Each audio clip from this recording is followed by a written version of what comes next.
এটা হ'ল দৃশ্য, এটা হ'ল অদৃশ্য, এটা দেখা পায়, এটা দেখা নাপায়।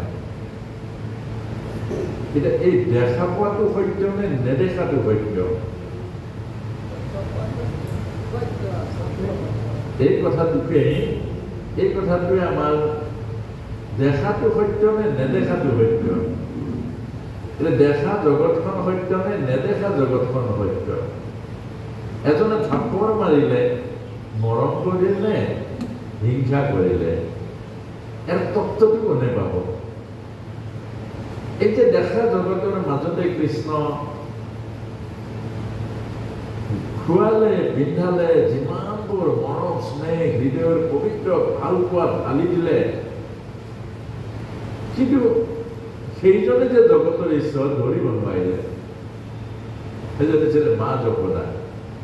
আকৌ বুজাওঁতে নুবুজিলে আৰু দুবাৰ বিশ্বৰূপ দৰ্শন কৰালে ভগৱানে, তাৰ পাছতো মিচি দিলে, তাৰ পাছতো মিচি দিলে মা যশোদাই। এতিয়া এই কথাটোৱে আমাক কৈছে, এটা হ'ল দৃশ্য, এটা হ'ল অদৃশ্য। এজন ৰজা আছিলে আৰু সেই ৰজাজনে সদায় মন্ত্ৰী কয়, বোলে মন্ত্ৰীবল কি কৰিব, ইমান সমস্যা, মই ঘৰ দিব লাগে, ৰাস্তা দিব লাগে, সমাজখন বাঢ়ি গৈছেগে, দিনক দিনে কিমান অভাৱ অনাটন দূৰ কৰিব লাগিব, চবৰ মই মানে অভাৱ দূৰ কৰিব লাগিব, চবক ঘৰ দিব লাগিব, চবকে ৰাস্তা দিব লাগিব, এইবিলাক চব মোৰ দায়িত্ব বাঢ়িছে, কিমান বাঢ়ি গৈছে।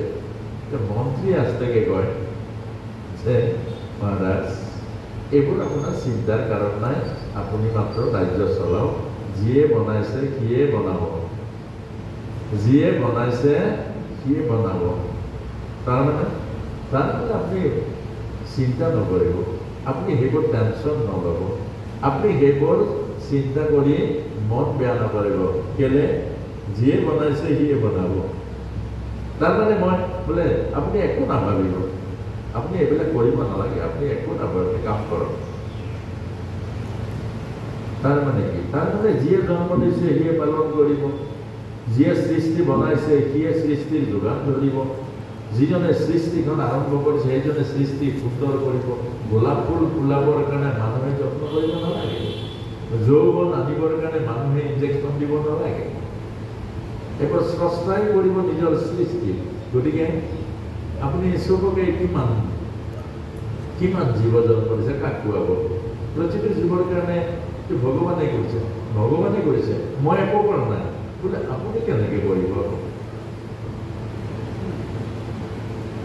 ধৰিলে বোলে সন্মুখত পৰুৱা এটা বগাই আছিলে, ৰজাৰ উঠিলে খং, উঠি ৰজাই ঘপকে পৰুৱাটো ধৰি আনি টেমা এটা আছিলে, টেমাটোত ভৰাই দিলে আৰু ভৰাই দিয়ে ঢাকনি মাৰি দিলে, এই পৰুৱাটো কালিলৈ চাই লওঁ কোনে খাবলৈ দিয়ে, এই পৰুৱাটো কালিলৈ চাই লওঁ কোনে খাব দিয়ে, এক চাই লওঁ। তাৰ পাছতে চাৰিওফালে চিকিউৰিটি লগাই দিলে, ৰজা গুচি গ'ল, চব গুচি গ'ল। পিছদিনা আহিলে আৰু পিছদিনা আহি প্ৰথম গৈ টেমাটো আনিলে, টেমাটো খুলিলে, পৰুৱাটোৱে চাউল এটা খাই আছে, পৰুৱাটোৱে চাউল এটা খাই আছে।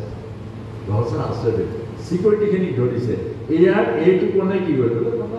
এইটো আমি পুৰা টাইট চিকিউৰিটি, ইয়াত কোনো মানুহটো বেলেগ কথা, ইয়াত কোনো অহা নাই। এই পৰুৱাই চাউলটো, এই চাউলটো কোনে দিলে?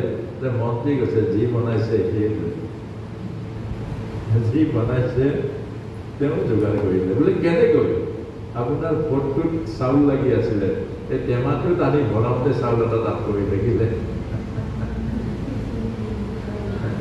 এইটোৱে এজন জ্ঞানী মানুহে নেদেখা বস্তু দেখা পায়, এয়াই ভাগৱত, এয়াই দৰ্শন, এয়াই হ'ল উপনিষদ, এয়াই ব্ৰহ্মবিদ্যা।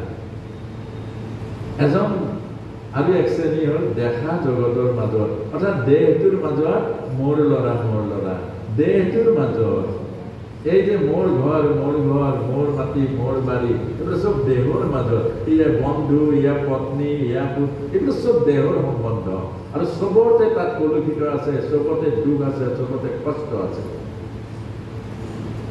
ভগৱত গীতা সেইটোৱে আমাক কৈছে অৰ্থাৎ আত্মজ্ঞানীয়ে কেতিয়াও দেখা জগতত বিচাৰ নকৰে আজি যিজনে গালি পাৰিছে অৰ্থাৎ যোৱা বছৰ এইবিলাক ক'বলৈ ভাল নালাগে যোৱা বছৰ মোৰ গৰুটো সৰু পোৱালি এটা একফালে ঘাঁহ আছিলে অকণমান খুৱাইছিলোঁ আৰু মোক মানে কৈছে এইবিলাক গৰু হাগিলে ক'ৰ পৰা দিব ৰাস্তা বেয়া কৰিব তাত গৰু খুব বগিছে আৰু মোৰ আগত নাই কৰা আৰু মোক শুনাই কৰি দিছে আৰু আচ্ছা মই লৈ আনিলোঁ এতিয়া যোৱাকালি মোক আহি কৈছে ৰাতিপুৱাই যে আৰু আমাদেউ গৰুজনী আমাক দিব আৰু তেওঁ মানে গৰুকেইটা বেছি দিলে বেছি মই আকৌ মোৰ পৰিবাৰত কৈছোঁ চোৱা যোৱা বছৰ গৰুজনী সেইফালে নিওঁতে কিমান ধমকি মাৰিলে আজি চোৱা তোমাৰ গৰুটো মাতিবলৈ আহিছে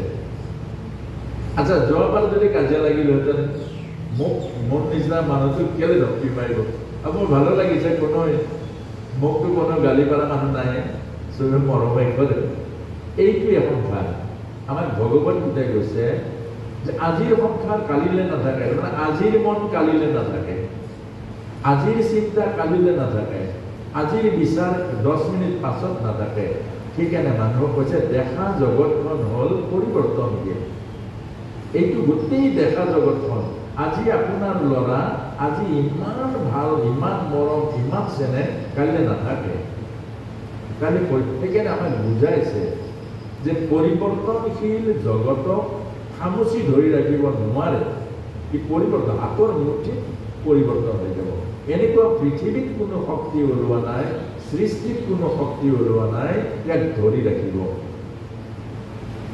1 ছেকেণ্ড ধৰি ৰাখিব